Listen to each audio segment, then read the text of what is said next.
Hello दोस्तों, welcome back to my YouTube channel. दोस्तों, बात करेंगे हम बीपीएससी टीआरई 3.0 शिक्षक भर्ती 2024 के संबंध में। साथियों, जैसा कि आपको पता है कि बीपीएससी टीआरई 3.0 की जो काउंसलिंग है वो 21 जनवरी से लगा करके 30 जनवरी के बीच रखी गई है। इसी बीच आज के इस वीडियो में हम लोग बात करने वाले हैं कि टीआरई 3.0 की जो काउंसलिंग शेड्यूल है वो फिर से यहाँ पे जारी किया गया है, क्योंकि आपको पता था कि 21 जनवरी से लगा करके 30 जनवरी के बीच आपकी काउंसलिंग है। लेकिन आज के इस वीडियो में पीआरटी 6 to 8, 9 to 10 और 11 to 12 कब आपका जो है यहाँ पे डॉक्यूमेंट वेरिफिकेशन कराया जाएगा उसकी फाइनली डेट आ चुकी है। देखिए, ये तो डेट आपको पता ही चल गया है, लेकिन सबसे जो महत्वपूर्ण चीज़ है वो री अपलोड का यहाँ पे अगर बात करें, यानी कि री अपलोड डॉक्यूमेंट को लेकर के हम लोग बात करने वाले हैं। क्योंकि अगर आपके डॉक्यूमेंट में कोई त्रुटि है तो आगे डॉक्यूमेंट वेरिफिकेशन में आपको जो है काफ़ी दिक्कत होगी और आपको बाहर भी किया जा सकता है। जिनका जिला आवंटन नहीं हुआ है उनके लिए क्या करना है, गलत डॉक्यूमेंट डीवी से बाहर। तो इस वीडियो में कई सारे महत्वपूर्ण अपडेट आपको मिलने वाले हैं। और देखिए, आपने देखा होगा कि पीआर यहाँ पे प्रधान शिक्षक भर्ती कराई गई थी, जिसमें काउंसलिंग में जानबूझकर जो है उसमें डाउटफुल कैटेगरी में कैंडिडेट को डाला जा रहा था, और इसी प्रकार से टीआरई 3.0 कैंडिडेट के साथ भी होने वाला है। तो आप वीडियो पर बने रहेंगे लास्ट तक, तो यहाँ पे सारी जानकारी आपको मिलेगी। ये टेलीग्राम चैनल है, आप यहाँ से भी जुड़ सकते हैं और सारी अपडेट आपको यहाँ से भी मिल सकती है। जैसा कि हमने अभी पीआरटी को लेकर के जो आपका काउंसलिंग को लेकर के अपडेट था उसको सबसे पहले आपको टेलीग्राम चैनल से ही मिला। स्क्रीन पे आप देख पा रहेंगे कि बीपीएससी टीआरई 3.0 के काउंसलिंग से जुड़ी बड़ी खबर है। ये सभी को खबर पता चल गया होगा, लेकिन हम लोग कुछ महत्वपूर्ण चीज़ों को लेकर के बात करेंगे। जैसे आप यहाँ पे स्क्रीन पे देख पा रहेंगे कि अभ्यर्थियों का इंतजार अब होगा खत्म, अब तय तिथि में काउंसलिंग नहीं होगी स्थगित। यानी कि जो आपका 21 से लगा करके 30 के बीच में रखा गया था काउंसलिंग की डेट, उसी तिथि पर आपकी जो काउंसलिंग कराई जाएगी। और सबसे पहले अगर यहाँ पे देखेंगे, जो सबसे महत्वपूर्ण चीज़ है वो है आपका जो है सबसे पहले आपका यहाँ पे पीआरटी यानी कि 1 to 5 की 21 जनवरी से 23 तारीख तक यहाँ पे आपकी काउंसलिंग कराई जाएगी। यानी कि 21 से लगा करके 23 के बीच आपका जो है यहाँ पे 1 to 5 का, उसके बाद यहाँ पे देखिए काउंसलिंग कराई जाएगी। और 24 से लगा करके 27 जनवरी तक जो है यहाँ पे आपकी 6 to 8 की काउंसलिंग कराई जाएगी। ठीक, उसके बाद वहीं अगर देखा जाए तो 28 से लगा करके 31 के बीच आपका जो है 9वीं 10वीं यानी कि 9 से 12वीं तक का आप काउंसलिंग कराया जाएगा, जिसमें आपका 9वीं 10वीं 11वीं 12वीं की होगी। लेकिन अभी यहाँ पे देखिए एक महत्वपूर्ण चीज़ इसमें ये भी दिया गया है कि शिक्षा विभाग की तरफ से आज रात सभी को बारी बारी से जाएगा मैसेज। आपको कैसा मैसेज आएगा, किस प्रकार से आएगा, वो भी हम इसको यहाँ पे दिखाने वाले हैं। मैसेज से स्लॉट और टाइमिंग की दी जाएगी जानकारी। अभी हमने एक वीडियो के माध्यम से आपको बताया था कि आपका किस स्लॉट में आपकी जो है यहाँ पे कराई जाएगी, टाइमिंग क्या होगी, यानी कि जो टाइमिंग होगा वो क्या होगा, कौन से टाइम पे आपको बुलाया जाएगा, किस स्लॉट में आपको जो है यहाँ पे काउंसलिंग प्रक्रिया कराई जाएगी। ठीक है, ये सारी जानकारी आपको इसमें देने वाले हैं। पीजीटी के बाकी 6 विषय का जिला आवंटन 21 जनवरी से पहले संभव नहीं है। अब यहाँ पे देखिए, बहुत सारे कैंडिडेट का ये भी है कि देखिए ये 6 विषय जो आपको रखा गया है वो अतिथि शिक्षकों की वजह से यहाँ पे रखा गया है, क्योंकि अतिथि शिक्षकों को 25 नंबर का जो वेटेज है वो देने की बात कही गई थी, और उसी के लिए यहाँ पे देरी हो रही। जैसा कि यहाँ पे देख रहे हैं कि अतिथि शिक्षकों के संशोधित रिजल्ट को लेकर के हो रही है देर, और आज रात तक दूसरे ट्वीट में दूंगा जानकारी। ये हो गया, तो ये सारी जानकारी आपको यहाँ तक मिल गई कि पीआरटी का कब होगा, 6 to 8 का कब कराया जाएगा, 9 to 10 का कब होगा और 11 to 12 का कब होगा। तो सबकी जो है डेट फिक्स हो गई है कि किस डेट पे आपकी होगी। लेकिन अभी तक ये डेट, ये चीज़ नहीं फिक्स हुआ है कि आपका किस टाइम पे आपका काउंसलिंग कराया जाएगा। ठीक है, किस स्लॉट में होगा, ये जानकारी आज आपको बताया जा रहा है कि मैसेज के माध्यम से जो है दिया जाएगा। पहले जो आपकी दोनों भर्तियां कराई गई, जैसे टीआरई 1.0 की भर्ती, टीआरई उसके बाद टीआरई 2.0 की भर्ती, इन दोनों भर्तियों में इस प्रकार से जो मैसेज का जो सिलसिला है ये नहीं था, यानी कि मैसेज वाला सिस्टम नहीं था कि एक डेट आपकी फिक्स की जाती थी और काउंसलिंग कहाँ पे होनी है ये सारी चीज़ें बता दी जाती थी, उसी जाकर के उसी टाइम पे आपको पहुँचना था। यानी कि इसमें जो टीआरई 3.0 में जो है बदलाव किया गया है। अब यहाँ पे मैसेज के माध्यम से आपको जो है सारी जानकारी दी जाएगी काउंसलिंग को लेकर के। देखिए, सबसे पहले अगर बात करें हम लोग, जैसे पीआरटी की यहाँ पे काउंसलिंग जो आपकी 21 से लगा करके जो है 23 जनवरी तक होने वाली है, यानी कि 21 से लगा करके 23 जनवरी, यानी कि 21, 22, 23, यानी कि 3 दिन आपकी काउंसलिंग कराई जाएगी। लेकिन किस कैंडिडेट का कब कराया जाएगा ये अभी फिक्स नहीं है, क्योंकि इसमें देखेंगे अगर आप तो अदर स्टेट वाले कैंडिडेट हैं तो, लेकिन आपको कहाँ जाना है, क्या कहाँ नहीं जाना है, इसको लेकर के अभी आपके पास मैसेज आएगा या नहीं आएगा। जिनको मैसेज नहीं आएगा वो क्या करेंगे, ये भी बड़ी समस्या है। और सबसे बड़ी जो समस्या है वो है आपका री अपलोड को लेकर के। ठीक है, री अपलोड को लेकर के यहाँ पे सबसे बड़ी समस्या है, क्योंकि जो भी अगर डॉक्यूमेंट में त्रुटि पाई जाती है तो कहीं ना कहीं आगे चल करके आपको दिक्कत हो सकती है। इसलिए सबसे पहले यहाँ पे री अपलोड यहाँ पे मौका दिया जाए, क्योंकि आपने देखा कि प्रधान शिक्षक भर्ती जो बीपीएससी की तरफ से कराई गई थी उसमें जो है डाउटफुल कैटेगरी में कैंडिडेट को रखा गया है।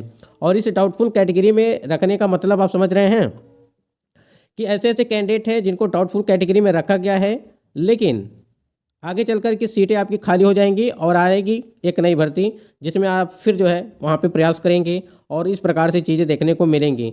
लेकिन यहाँ पे अगर आप समझेंगे कि देखिए रीअपलोड को लेकर के वहाँ पे आपको दिया गया था समय, यानी कि प्रधान शिक्षक भर्ती जब आपकी कराई गई थी तो वहाँ पे रीअपलोड का मौका दिया गया था, जिससे कैंडिडेट ने रीअपलोड, यहाँ पे डॉक्यूमेंट में कोई भी त्रुटि थी उसके बाद वहाँ पे उन्होंने अपलोड किया और उनकी सभी समस्याओं का समाधान हो गया। तो बीपीएससी आयोग को और शिक्षा विभाग को पहले इस पर विचार करना चाहिए, उसके बाद से यहाँ पे काउंसलिंग आगे बढ़ानी चाहिए।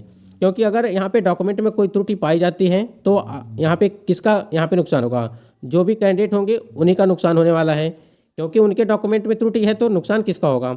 अब भाई जिनके डॉक्यूमेंट गलत अपलोड हो गए हैं, जिनके डॉक्यूमेंट में कोई त्रुटि है, उन्हीं को समस्या है। अब जिनका सब कुछ सही है उनको तो कोई दिक्कत नहीं है, उनके लिए तो सही है। लेकिन यहाँ पे आयोग को और शिक्षा विभाग को इस चीज़ पर जो है विचार करना चाहिए कि सबसे पहले यहाँ पे डॉक्यूमेंट यहाँ पे रीअपलोड का समय देना चाहिए, जिस प्रकार से प्रधान शिक्षक भर्ती और टीआरई 1 और टीआरई 2.0 की भर्ती में आपको जो है समय दिया गया था। तो इसलिए यहाँ पे मांग यही है कि कम से कम कैंडिडेट का जो है आयोग इस बात को सुने, शिक्षा विभाग भी सुने। देखिए पता सबको है, हर चीज़ का पता है सभी को, चाहे शिक्षा विभाग के हों चाहे बीपीएससी आयोग हो, सबको सब चीज़ का पता रहता है। लेकिन अब ये देरी क्यों हो रही है, ये कहीं ना कहीं आयोग के द्वारा ही कोई अपडेट इसमें दी जाएगी तभी जा करके। लेकिन ये बात ज़रूर पहुंचानी चाहिए आयोग को, जो है कि वो कब तक यहाँ पे रीअपलोड का मौका देंगे। क्या काउंसलिंग के पहले दिया जाएगा या काउंसलिंग के बाद होगा? अगर काउंसलिंग के पहले दिया जाता है तो आप सभी कैंडिडेट के लिए बहुत ही अच्छी बात रहेगी। अन्यथा अगर काउंसलिंग के बाद दिया जाता है तो कहीं ना कहीं हो सकता है कि कुछ दिक्कत हो जाए फिर। और काउंसलिंग के बाद अगर दिया जाएगा तो वही है कि आपको डाउटफुल कैटेगरी में रखा जाएगा और कहीं ना कहीं फिर आपको जो है फिर से जो है डॉक्यूमेंट वेरिफिकेशन के लिए बुलाया जाएगा कि नहीं बुलाया जाएगा, ये बड़ी समस्या उत्पन्न हो जाएगी। तो इसलिए जो भी चीज़ें करना है, अभी 3-4 दिन आपके पास बचे हुए हैं सभी के लिए। तो शिक्षा विभाग, बीपीएससी आयोग को ये सभी चीज़ें पत्रों के माध्यम से, ईमेल के माध्यम से, स्पीड पोस्ट के माध्यम से ये सारी जो है सूचना जरूर आयोग के पास पहुँचनी चाहिए, जिससे यहाँ पर रीअपलोड के लिए वो उसके बाद यहाँ पे देखिए जिनका जिला आवंटन नहीं हुआ है वो कैंडिडेट क्या करेंगे, ये भी काफ़ी बड़ी समस्या है। क्योंकि आपका जो वहाँ पे देखेंगे चाहे पीआरटी का 6 to 8, 9 to 10 और 11 to 12 का जो आपका यहाँ पे नाम आया हुआ है लिस्ट में, वहाँ पे जो है आपका, लेकिन वहाँ पर जो है जिला आवंटन आपका नहीं किया गया और ब्लैंक कर दिया गया है, यानी कि वो जगह खाली है। तो इस वजह से यहाँ पे समस्या उत्पन्न हो सकती है।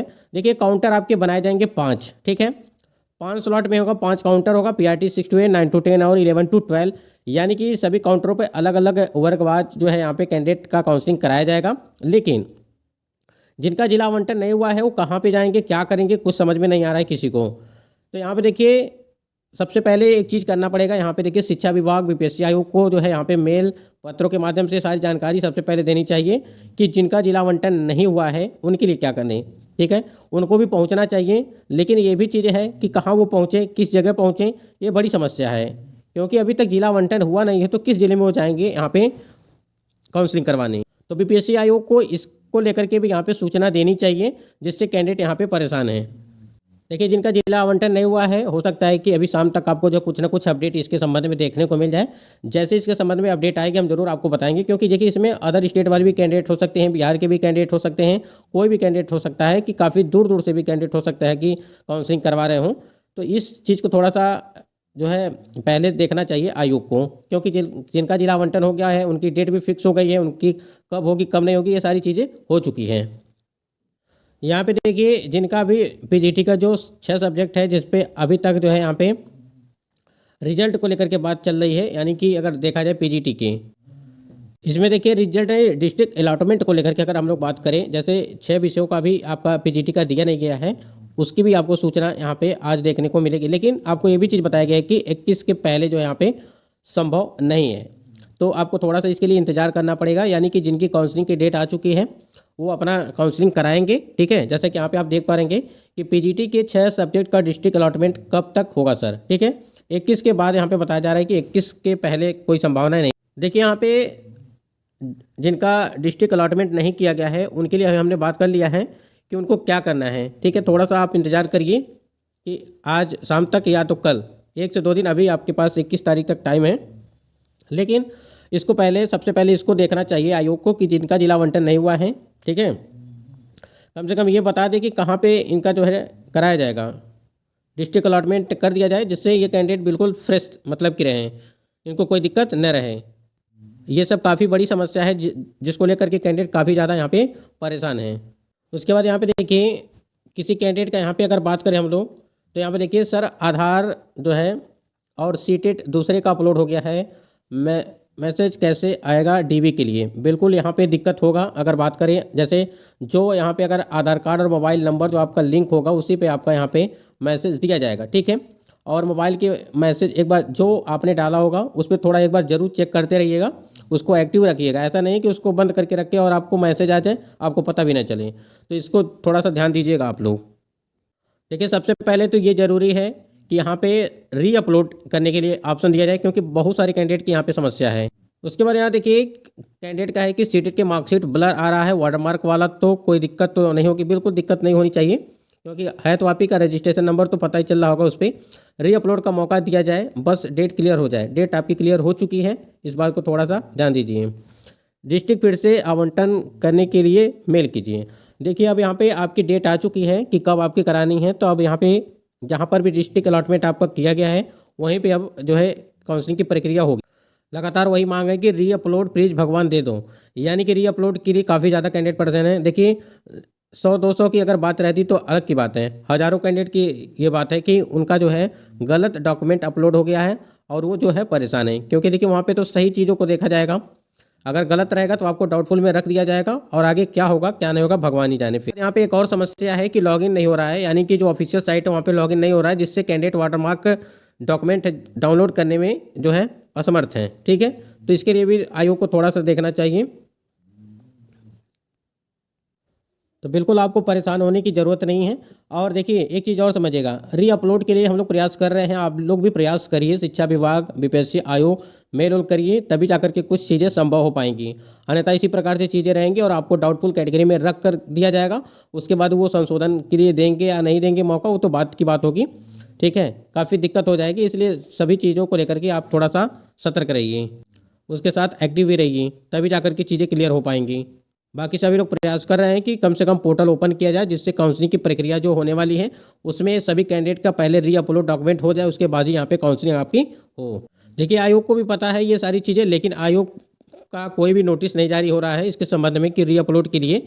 बाकी बीपीएससी के जो सचिव है उन्होंने ये चीज़ बताया था कि शिक्षा विभाग से कोई आदेश आएगा तभी जाकर के हम पोर्टल ओपन करेंगे। अब देखिए क्या कुछ होता है, बाकी कोई जानकारी हमको मिलेगी तो हम जरूर आपको बताएंगे।